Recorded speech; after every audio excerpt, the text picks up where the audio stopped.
Qu'est-ce qui va changer pour RCF? À la fois des éléments extérieurs et peut-être un peu superficiels, la couleur de nos affiches, les documents sur lesquels on trouve notre programme, nos fréquences, hein, et puis dans le studio même, les micros qui sont d'une autre couleur, ils étaient bleus, les voilà devenus plutôt roses ou rouges, avec un peu une nuance d'orangé parfois, et donc ce sont des choses extérieures. Qu'est-ce qui va changer encore? Le son. Le repère sonore auquel on identifie qu'on est sur RCF et RCF Finistère notamment. Donc ce sont des choses extérieures et en même temps, il y a une volonté de changer la façon de dire, la façon de parler, de trouver un rythme. Tout cela à cause de la signature que nous allons désormais déposer sur le document et qui va être « La joie se partage ». C'est un mot qui a fait consensus parmi les 62 radios et les 400 personnes environ qui sont concernées par cette signature. Ce consensus m'a frappé parce que le mot « joie », c'est un mot relativement faible. Hein, un peu comme le mot « étonné » dans les tragédies de Racine, donc c'est devenu un mot relativement faible. Et réfléchissant à ce consensus, je me suis dit, ça évoque vraiment quelque chose qui est fondamental. Et j'ai pensé, vous allez me dire que je cherche midi à 14h, à Spinoza et à son éthique. L'éthique de Spinoza, c'est-à-dire le grand œuvre où il écrit des règles du bien vivre et du bien vivre ensemble, il est axé, ce document, sur la joie. La joie, c'est quoi pour Spinoza? C'est ce sentiment qui nous fait vouloir exister, qui nous donne le sentiment d'avoir une vie pleine. Gilles Deleuze disait, la joie, c'est le sentiment d'avoir une vie remplie.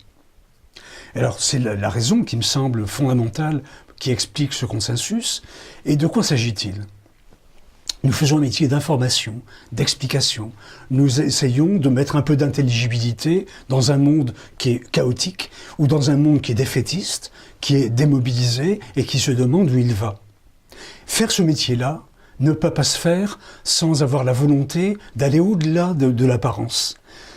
Ce sentiment de chaos, ce sentiment de finitude et d'impuissance, il faut passer au-dessus pour dire que quelque chose est possible. Et nos racines, nos sources dans la Bible, j'ai cité Spinoza, mais je reviens à la Bible, nos racines, c'est par exemple des symboles du genre « Ramène Seigneur nos captifs comme les torrents au désert ». L'image est parlante, l'eau qui fait refleurir le désert, les captifs qui reviennent, la vie qui reprend.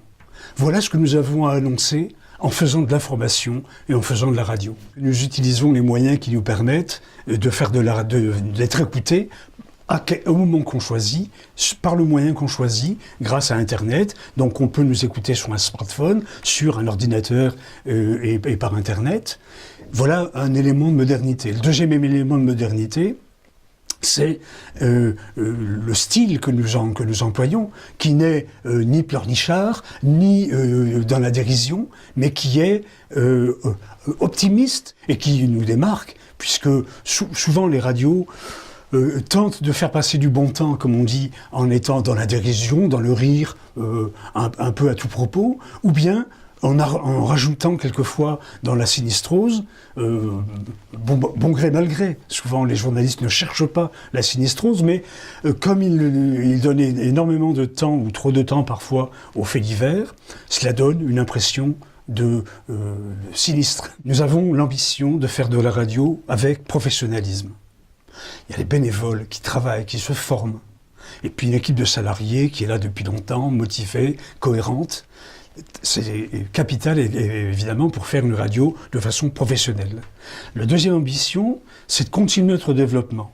Puisque nous choisissons cette signature, ça n'est pas pour la cacher, d'abord, et c'est pour la concrétiser dans notre politique rédactionnelle, si j'ose dire. Et si nous le faisons, c'est pour qu'un plus grand nombre d'auditeurs trouvent une différence, et une différence telle que ça leur donne envie d'être fidèles à l'antenne RCF, et RCF Finistère notamment. C'est le deuxième, donc la volonté de développement. Et la troisième volonté, c'est de changer suffisamment notre style pour le rendre cohérent avec cette signature. Cette signature exprime quelque chose de ce que nous voulons être, et donc que nous ne sommes pas encore parfaitement. Et nous allons le devenir.